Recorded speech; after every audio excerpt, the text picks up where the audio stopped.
Happening now, the latest arrest at a Jamestown apartment condemned for its rundown conditions, and what local officials have to say about school bus safety and the improvements over the past decades. Plus, county lawmakers take action to try and boost volunteer firefighter recruitment. Live and on demand, this is WNY News Now. And thanks for joining us for WNY News Now. I'm Justin Gould. Those stories and more are coming up, but first. This is WNY News Now with live breaking news. Jerry Springer, the TV talk show host and television personality who briefly served as the mayor of Cincinnati, has died. A former attorney and politician, Springer was elected the 56th mayor of Cincinnati in 1977 and held the role until 1978. He's known for his namesake talk show series, Jerry Springer, which ran for nearly 3 decades. A family spokesperson announced his death this morning, saying he passed away peacefully at his suburban Chicago home following a brief illness. Springer was 79 years old. A Jamestown resident is accused of refusing to vacate a rundown downtown apartment condemned by the Department of Development. On Thursday afternoon, city code enforcement, the Jamestown Fire and Police Departments evacuated the Jungle and No Place apartments at 209 Spring Street after the building was condemned. Michael Saxton, officers report, barricaded inside of his unit, was blocking the door with a refrigerator. After around a 20-minute standoff where officers attempted to de-escalate this situation, Saxton allegedly became hostile towards officers and continued to refuse to leave. Police then forced their way through the door and were able to take the 43-year-old into custody without injury. Saxton has since been released on an appearance ticket for criminal trespass and obstructing governmental administration. Well, every day it's estimated that 50,000 drivers illegally pass a stopped school bus in New York State alone. State and local representatives, they're teaming up to help combat negligent drivers. Bronson Rasmussen is just back from a safety awareness event this morning at the Chautauqua Mall. He has more for us on this important message. Bronson?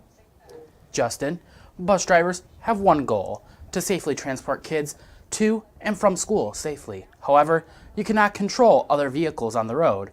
Operation Safe Stop aims to combat reckless driving. An important part of traffic safety, though, is not just enforcement, it's education. So I'm glad we can all take part in this Safe Stop program, which combines both enforcement and education. Because at the end of the day, we don't want to have to write anybody a ticket. We don't want to write any of those 50,000 drivers a day who pass by a school bus a ticket. We want them to not pass the school bus. And for those with Operation Safe Stop, even one person passing a stopped school bus is way too many. 28, that's the number of students we've lost since February 1st, 1960 because of people that have passed our stop school buses in New York. So there's roughly about 50,000 a day. We think that number's a little low. As technology advances, many districts are implementing camera systems on school buses to prosecute negligent drivers. We do have Southwestern and Frewsburg, we do have cameras outside that can see the cars passing. We get their license plates, we turn those over to law enforcement. I do know there are some districts in the state. I believe City of Jamestown School District just put what's called bus patrol cameras on. School bus safety is universal from Jamestown to Albany. The most dangerous time for a child is getting on and off that school bus, and ensuring that their safety is the top priority. In New York State, it does not matter how many lanes there are. If a school bus has its flashing red lights activated, you must stop. Now reporting live in the newsroom, Bronson Rasmussen, WNY News Now. Such an important story to tell there, Bronson. Thank you very much. Well, in an effort to help and encourage volunteer firefighter recruitment, Chautauqua County lawmakers, they've approved a tax exemption for first responders. On Wednesday night, the county legislature unanimously voted to grant volunteer firefighters and emergency medical service technicians a property tax credit. Now, legislator Robert Bankowski, he helped draft this measure. He hopes the legislation will spark a rise in recruitment. The reduction in the money that we're going to receive in taxes is really minuscule compared to the large picture out there. And I've always said this before, what price do you put on a human's life? Because when you're in need and you call 911 or you call the fire department, they come. So may not be in that boat today, but maybe one day down the road you may be in that boat, and you'll be very thankful for these people who volunteer their time and put their lives in harm's way on a daily basis. Now, legislators say the 10% property tax exemption also applies to the spouses of volunteer firefighters killed in the line of duty and spouses of those with 10 years or more in the fire service. They're known as life volunteers. Well, amid pushback to table the allocation, the Chautauqua County Legislature approved a $1 million funding source to support Chautauqua Lake research. The American Rescue Plan Act funding will spur research about the lake's water quality and harmful algae blooms. Now, while some lawmakers called for the move to be discussed more, the funding bill ultimately passed 17-2, with legislators John Hemmer and Susan Parker the only no votes. Now, led by the Jefferson Project, this plan will work to identify issues in Chautauqua Lake and ultimately seek solutions to better the body of water's ecology. This collaboration first started in 2020 as part of a partnership with Chautauqua County Government, Chautauqua Institution, and the Chautauqua Lake and Watershed Management Alliance. In previous years, scientists deployed sensors to measure the water's chemistry. They hope to use this money to collect more data and ultimately provide solutions. Well, now let's switch gears from the lake to, well, the lake's weather today. Not a bad one, sun-wise out there, Andrew. However, it's still got that spring chill in the air this morning. I had to start up my car to get the frost off of there. It's a perfect segue there, and you might want to get outside and enjoy the sunshine today, because the sunshine is not going to last long. We'll have it for today, and then it'll turn rainy tomorrow, and the rain's going to pretty much stick with us through the rest of the week. And so yeah, beautiful skies over Chautauqua Lake out there, not a cloud in the sky, and first defense radar is running right now, but there's nothing happening. Pretty much blue skies all across the region, maybe a couple clouds here and there, but no clouds, just beautiful sunny skies, and that's what we're going to have for the rest of the afternoon out there. For a high yesterday, we made it to a high of 48 degrees. The low was 34. Our averages for this time of year, the average high should be about 62, while the average low was 38. And in terms of records, our record high for today is 88, set back in 1990, and a record low of 25 set back in 2006. So as I said, here's the forecast for the afternoon. Get outside and enjoy it. Mostly sunny skies, a bit warmer. It will be cooler near the lakeshore with temperatures near 50 to lower 50s at the lakeshore, but we should make it up to close to 60, if not the lower 60s inland. So get outside and enjoy it, because the rain returns tomorrow and it continues through the weekend, and I'll have that full forecast coming up in just a few minutes. All right, Andrew, look forward to it. Thank you very much. As WNY News Now continues, could another minimum wage increase be on the horizon for New Yorkers? Our Capitol correspondent takes a look and explains. And later, a new enhancement is now in place for breast cancer screening across our region. We hear from lawmakers in Pennsylvania and what they're pushing when we come back. With coverage that matters. This is WNY News Now. 3-on-3 basketball returns to Jamestown, New York this summer. Collaborative Children's Solutions and partners are hosting a Gus Macker tournament August 19th and 20th in Brooklyn Square. The streets will be packed with a festival atmosphere, bringing the youngest of our Macker mites up to the adult players who compete for the top prize in their divisions. Register online at Macker.com before July 31st. The Jamestown Macker will also include some specialty competitions, making it one of the best community events of the year. EagleZip.com is your local one-stop shop for all of your home and business computer needs. Located on Fluvan Avenue Extension, just outside of Jamestown, EagleZip.com sells and services all brands of desktops and laptops, as well as servers and network equipment for your business. All new computer sales include transferring your data from your old computer plus a 2-year warranty. Call EagleZip.com today. Stop by EagleZip.com today and let us make computers easy for you. On this episode of Lead and Lures, pro staffer and lethal lady Caitlin Armstrong takes out her big Ohio buck. Months of hard work, dedication, and scouting have led her to this moment. You're not going to want to miss this episode of Lead and Lures on Channel 716 Roku TV.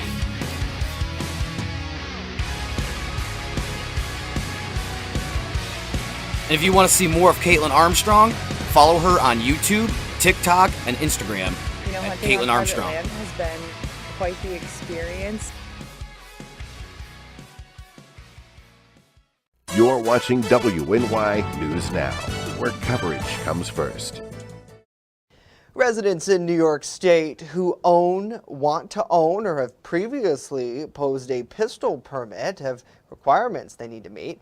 Pistol owners now must take a 16-hour course, a criminal history and mental hygiene check, and pay all a new allotment of fees.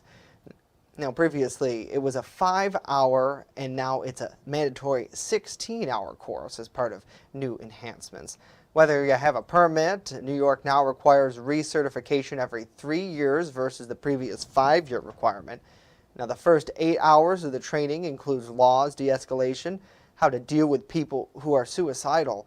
And on the second day of this training, it will also include stances and shooting from the meadows and more. The fee previously ranged in the low $100. Well, now in 2023, and for course applications and a background check, it's going to be roughly $500 to obtain a pistol permit in New York. Well, lawmakers here in New York State, they're continuing to push to increase the minimum wage. Today, our New York Capital correspondent Elise Klein is talking to lawmakers about where this issue is in budget negotiations. While the budget continues into its 4th week of overtime, some lawmakers are hoping to increase the minimum wage. Governor Kathy Hochul's budget plan proposes indexing New York's current minimum wage of $15. Some lawmakers argue the minimum wage should be increased and then indexed. This week, Governor Hochul says she would support an increase of the minimum wage to $17. I put out there taking it to inflation, but have from the beginning been open up to a conversation. I put out the talking points, I put out what I'm looking for, and then we come to consensus. But some Democratic lawmakers who are hoping to get the minimum wage to $21.25 say the governor's support is a step in the right direction, but $17 is not enough. I think that it's outrageous that we would be okay, that she would think that we would be okay with a minimum wage that would essentially not cover the basic necessities for New Yorkers over the next few years. Some Republican lawmakers expressed concerns about the impact on the economy. And the differential between the minimum wage here in New York and what it is in Pennsylvania, in my opinion, it's been an extreme disadvantage to businesses and employers here to operate. Lawmakers are expected to continue in their negotiations through the April 28th deadline of the most recent budget extender. The governor says it's possible we could have a final budget by the end of this week. In Albany, Elise Klein, WNY News Now. Elise, thank you. In 2018, former Pennsylvania Governor Tom Wolf signed clean state legislation into law, and since then, 10 other states have launched similar programs. Pennsylvania's Clean Slate program currently seals the records for nonviolent misdemeanors following a waiting period of 10 crime-free years. Now, on Wednesday, lawmakers and advocates in Harrisburg said they're building support to expand the Clean Slate to include low-level nonviolent felonies. Prosecutors, business leaders, and criminal justice reform advocates all agree that expanding the legislation would lift the Commonwealth in several ways. This is a people issue. This is a jobs issue. This is an economic issue, and it's a fairness issue. It's a time that we give people a second chance when they've earned it, they've worked for it, and they deserve it, and that's what we're trying to do with this bill. Now, House Bill 689 would make a drug felony and some property-related felonies eligible for sealing after 10 years without a conviction. The bill is expected to receive a vote in the House Judiciary Committee come next Tuesday before it heads to the House floor. Well, bipartisan legislation that eliminates price barriers for breast cancer screenings unanimously passed in the State House of Pennsylvania as well this week. Now, the Senate Bill 8 removes out-of-pocket costs for genetic testing of hereditary breast, ovarian, prostate, and other cancers. It also eliminates costs for supplemental breast screenings like MRIs for women at high risk. Now, high-risk conditions covered by the bill include dense breast tissue, personal and family history of breast cancer, genetic predepositions, and prior radiation therapy. Advocates say that eliminating the costs associated with effective screening tools like MRIs is a big game changer. MRIs are even more effective, twice as effective as 3D mammograms in finding breast cancer. Now, Governor Josh Shapiro said he's proud of this bipartisan legislation. Shapiro is expected to sign it into law come next week. Well, coming up next, we're breaking down new numbers which are outlining the decline in cigarette smoking nationwide. And later, banning social media for kids? Look at the proposal that would do just that. But first, Andrew joins us once again with a full look at our weather forecast and how long we'll be able to soak up the sun today.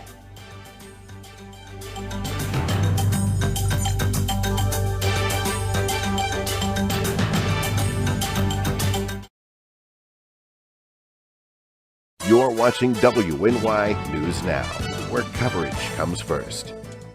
I'm a survivor. I'm a survivor. I'm a survivor. Testicular cancer is the leading form of cancer in men aged 15 to 35.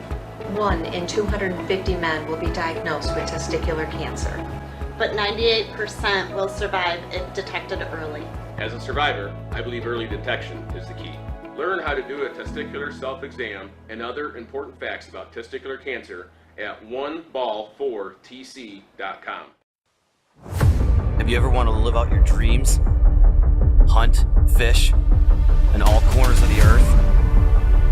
Well, now's your chance.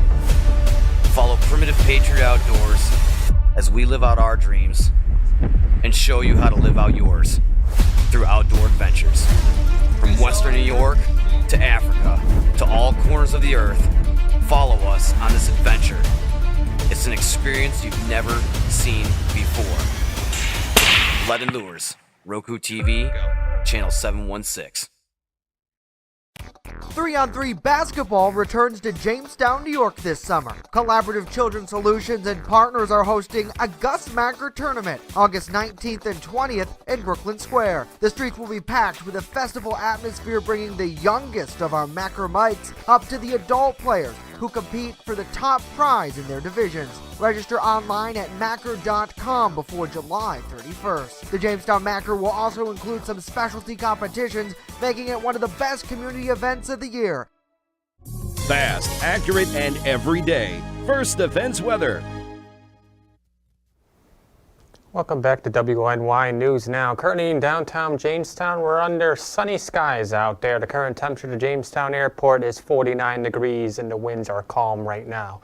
While we continue with Severe Weather Awareness Week today, we will continue through the rest of the week. And today's topic is on tornadoes. Now, if a tornado watch is issued, that means conditions are favorable for tornadoes to develop over the next few hours. If a tornado warning is issued, that means either Doppler radar has indicated a tornado or a spotter on the ground has indicated a tornado, and you need to take action immediately. So you need to get inside and get underground, preferably a basement. But if you do not have a basement available, your next best option will be an interior room inside your house, whether that be a bathroom or a closet, because the interior walls are stronger than outside walls. You want to stay away from windows because debris can fly through the windows, and you want to make sure you have your head covered. Whether you cover yourself with pillows or a mattress, make sure your head is is covered and you're underground or you're in an interior room so you can stay protected. If you are caught outside and a tornado warning is issued, then you need to get out of your car and get out of a mobile home. They are not good protection at all because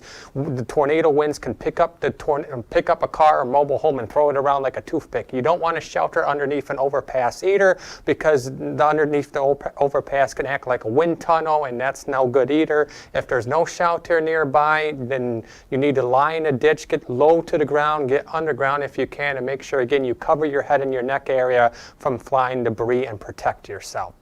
So, excuse me, here's what's happening across the Northeast right now. High pressure is currently drifting across the region, and that will continue to keep us dry through the rest of the afternoon and through the night tonight before our next low pressure system, which is currently down to our south, brings widespread rain into the region tomorrow and will kind of stall out across the region into the weekend, and that will keep rain showers in the forecast through the weekend. So through the rest of the afternoon out there today, partly to mostly sunny skies, nothing to worry about. Tonight we will continue to stay dry, although clouds will be on the increase tonight. And we start tomorrow off dry, although it will be cloudy, but rain will start to overspread the region from south to north and continue through the day tomorrow and into tomorrow night. And by the time we get tomorrow night and into the day on Saturday, the widespread rain will come to an end, but we will still have occasional rain showers to deal with during the day on Saturday. We might have some dry time, maybe even a couple peaks of sunshine possible on Saturday. So here's the forecast powered by Ultimate Satellite Solutions. Temperatures today near 60. We'll go mid-50s tomorrow. We remain in the mid to upper 50s both Saturday and Sunday, but we keep the rain showers in the forecast Saturday and Sunday. We continue with the rain showers pretty much through next week as that low pressure system is just going to kind of stall out across the northeast, and that's going to keep us unsettled next week while also dropping us back down into the 40s from Monday through Wednesday. But it does look like eventually we will dry out by the end of next week and even warm up. All right, Andrew, thank you very much. Well, let's get a check of some headlines around the nation. In U.S. cigarette smoking, it dropped to an all-time low last year, with 1 in 9 adults saying they were current smokers. That's according to a government survey, which was released Thursday. Meanwhile, electronic cigarette use rose to about 1 in 17 adults. The preliminary findings from the Centers for Disease Control and Prevention are based on survey responses from more than 27,000 adults. Cigarette smoking is a risk factor for lung cancer, heart disease, and stroke. It's also been long considered the leading cause of preventable death as well. Well, the latest U.S. jobless report comes out today, and this as the nation's debt ceiling drama remains in a stalemate. John Lawrence gives us an update from Washington, D.C. President Joe Biden, 2 days after officially announcing his 2024 re-election bid, confident about the direction of the country. We've created 12 million new jobs. We've created 800,000 manufacturing jobs. We have economic growth moving. One thing that isn't moving, negotiations about the looming debt limit crisis. The dysfunction that we're observing in Washington is very disconcerting. On Wednesday, House Speaker Kevin McCarthy passed the GOP's Limit, Save, Grow Act of 2023, despite 4 Republicans voting against it. We have lifted the debt ceiling, so nobody could worry about whether the debt ceiling is going to get lifted. We did it. The Democrats have not. The president wants to make sure the debt ceiling is going to be lifted. Sign this bill. But the White House's stance remains the same. House Republicans must raise the limit without conditions. Happy to meet with McCarthy, but not on whether or not the debt limit gets extended. That's not negotiable. The U.S. reached its spending cap in January, and officials say the federal government is expected to default by June. Many Americans are starting to figure out that the 40-year high inflation has something to do with the government racking up massive amounts of debt. I'm John Lawrence reporting.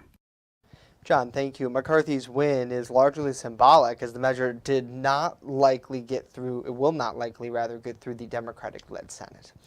Well, should kids have limited access to social media? That's a question getting tossed around in Congress after a couple of senators proposed legislation banning kids under 13 years old from joining social media platforms. In this bill, known as the Protecting Kids on Social Media Act, Those younger than 13 cannot create accounts or interact with other users, but kids could still be allowed to view content without logging into an account. And for kids younger than 18, they would have to get their parents' consent before actually creating one. Senators on both sides of the aisle say this legislation helps to protect kids from social media harms. As adults, how many of you have struggled with what someone has posted on social media, or what someone has said, or what someone has done? And so we have to take a step back and as parents say, how can we protect our children, teach them how to use this tool, to use it for good, and to be intentional in doing that. Kids would still be permitted to get on social media. It would just be the social media that we remember about 10 years ago, where you could post a picture of your dog or your birthday cake or your grandma and share a little bit about what's happening in your life, and your friends would see that. Now that's, not without its own set of issues, which could impact kids, but it's the algorithm that predicts with great accuracy and with an incredible relentlessness how you will be engaged on the site. Senators for this legislation say social media sites collect info on people and use algorithms to keep kids engaged on the platform. Senators say that the FTC and State Attorney General's office would enforce this legislation. It's unclear if the proposal will pass each chamber, but this is the latest attempt for members of Congress who are scrutinizing social media and tech companies. So certainly something to watch for. Well, coming up next, the Red Cross sounding the alarm and highlighting fire prevention.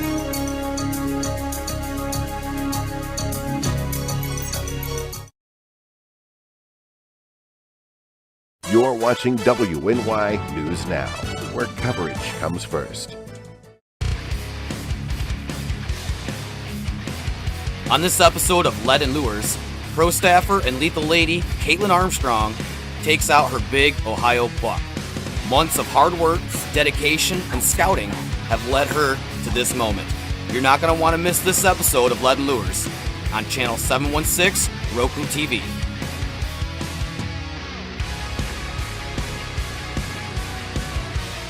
And if you want to see more of Caitlin Armstrong, follow her on YouTube, TikTok, and Instagram at Caitlin Armstrong. Land has been quite the experience. 3-on-3 basketball returns to Jamestown, New York this summer. Collaborative Children's Solutions and partners are hosting a Gus Macker tournament August 19th and 20th in Brooklyn Square. The streets will be packed with a festival atmosphere, bringing the youngest of our Macker mites up to the adult players who compete for the top prize in their divisions. Register online at Macker.com before July 31st. The Jamestown Macker will also include some specialty competitions, making it one of the best community events of the year. You're watching WNY News Now, your source for breaking news. Research from the National Fire Protection Agency shows almost 3 out of 5 deadly house fires were in homes with no smoke alarms or broken ones. As part of the American Red Cross program, Sound the Alarm, volunteers are handing out and installing smoke alarms in several homes across our region. Erie News Now's Marissa Thomas tagged along with some Red Cross volunteers.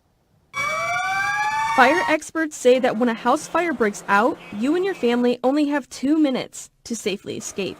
Smoke alarms can give you precious time. A number of people don't have smoke alarms installed, and what we have found is that people that do have smoke alarms basically die at only half the rate. Having them installed greatly increases their chance of surviving a fire. That's why the American Red Cross has the Sound the Alarm program.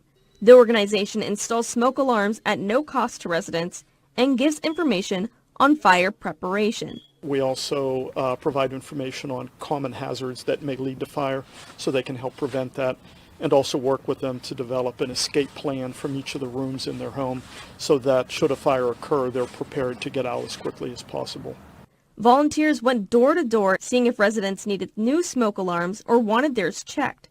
Almost a decade from when the program began, the mission of fire prevention continues. This program actually was started in 2014 by the Red Cross with the goal of installing smoke alarms in 1 million households nationwide, and that being 2.5 million total smoke alarms.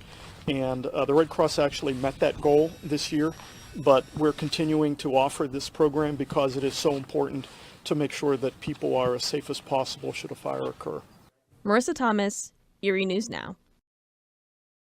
Marissa, thank you. Certainly important information to know nevertheless. That's going to do it for us today. Andrew and Bronson will be here tomorrow as I'm getting an early jump on the weekend. We'll leave you with this live look of beautiful Lakeside Park in Mayville. Have a great day.